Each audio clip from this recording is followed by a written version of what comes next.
Hello cuties, তোমরা সবাই কেমন আছো? বলি অনেক ভালো আছো। সো আজ অনেক দিন পর আমি একটা লং ভিডিও নিয়ে চলে এসেছি। হ্যাঁ, যদিও এটা স্টাডি রিলেটেড না, বাট ঈদের পর থেকে স্টাডি রিলেটেড দেওয়া হবে, কারণ ঈদের পর থেকে আমার এক্সাম স্টার্ট হবে অর্ধবার্ষিকের। তো ঈদের আগের দিন আমি কী কী করছি সেটাই তোমাদের সাথে আমি শেয়ার করব। তো সকালবেলা উঠে দেখি আকাশ তো এখন প্রতিদিনই খারাপ থাকতেছে, আর সকালবেলা উঠছি একটু তাড়াতাড়ি, দেখতেছি অনেক আকাশ খারাপ, প্রায় ঝড় হচ্ছিল। তো সকালবেলা মাম্মা চিলি চিকেন আর ফ্রাইড রাইস বানিয়েছিল, তার সাথে থাই স্যুপ।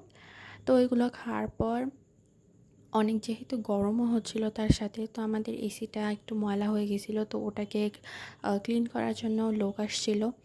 দেন ঈদ উপলক্ষে ঈদের দিন তো আইসক্রিম না খেলে অবভিয়াসলি হবে না। তো আমার বোন আইসক্রিম বানাচ্ছিল, আমার বোন কিন্তু এগুলোতে অনেক পারদর্শী বাই দ্য ওয়ে। তো আইসক্রিম বানাচ্ছিল, এটা ক্ষীর আইসক্রিম ছিল মেবি। দেন মাম্মা আর একটা ডেজার্ট বানায়, যেহেতু ঈদের দিন অনেক খিদা লাগবে, বিশেষ করে আমার খিদা লাগবে, কারো খিদা লাগবে না।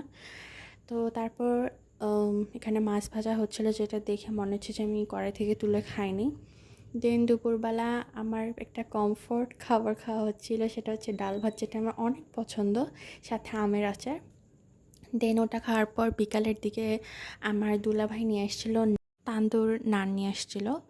তো আমি কি বলবো, এতটা মজা ছিল খাইতে, বাট নানটা অনেক বড় ছিল, ওটা খাইতে আমার অবস্থা পুরো খারাপ হয়ে গেছে।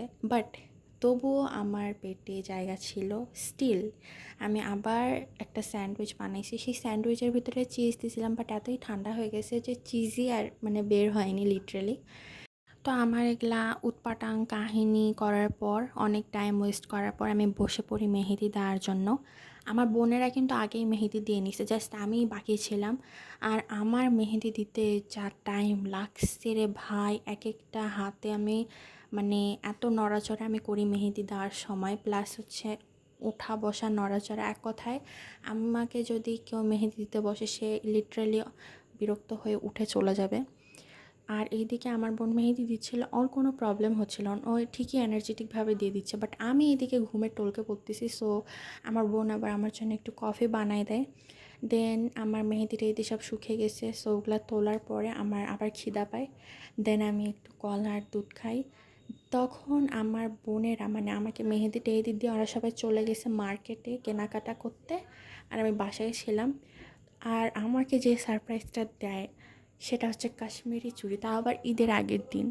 আমি এটা বিশ্বাসও করতে পারিনি, কারণ কাশ্মীরি চুড়ি যখন ট্রেন্ডে শুরু হয়েছিল আমার এত ভালো লাগছিল, বাট আমাদের এখানে সহজে কিছু পাওয়াই যায় না। লিটারালি ট্রেন্ড যখন শেষের দিকে চলে আসবে তখন জিনিসপত্র এখানে পাওয়া যাবে। তো যাই হোক, পাওয়া তো গেছে, এটা অনেক ঈদের দিন তো পরতে পারবো। আর আমার জামার সাথে পুরো ম্যাচও হয়ে গেছে, আমি কী বলবো, আমি এতটা পরিমাণ হ্যাপি ছিলাম। সো ওটা নিয়ে একটু আমি ফ্লেক্স করতেছিলাম। দেন আমি সুন্দর করে চুড়িটাকে সাজাই দিই ঘুঙরুগুলোর সাথে, অ্যান্ড হাতে পরেছি। আমি কী বলবো, আমি হাতে পরে প্রায় আধা ঘন্টার মতো আমি এমন করছিলাম, হাতগুলো শেক করছিলাম। সো এটাই ছিল আমার ব্লগ। কালকে আবার দেখা হবে। আল্লাহ হাফিজ।